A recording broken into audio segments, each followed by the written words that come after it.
নমস্কার বন্ধুরা, কিভাবে মিষ্টান্ন রান্না করতে হয় দেখুন। আমি এখানে পোলার চাল ধুয়ে নিয়েছি, তারপর কিশমিশ, তারপর দারচিনি, এলাচ দিয়েছি, একটা তেজপাতা দিয়েছি। এখানে 2 কাপ চিনি নিয়েছি।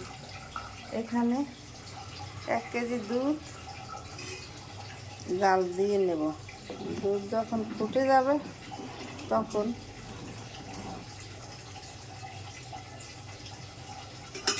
চাল দিয়ে নেব। আমি 2 মিনিট পর ফিরে আসি। 2 মিনিট পর ফিরে এসে দুধ ফুটে গেছে, এখন চাল দিয়ে দিলাম।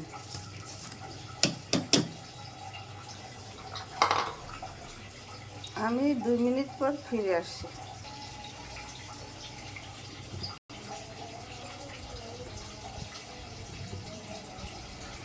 2 মিনিট পর ফিরে এসছি।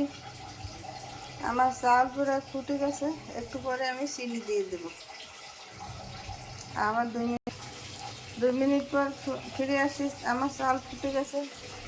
এখন চিনি 2 কাপ চিনি দিলাম।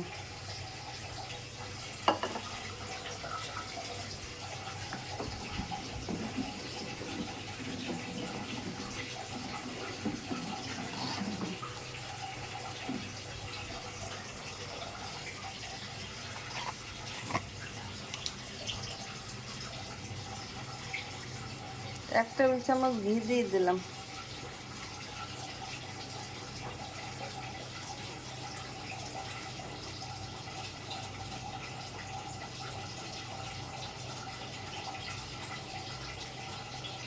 নামানোর আগে ঘি দিলে খেতে অনেক টেস্টি হয়।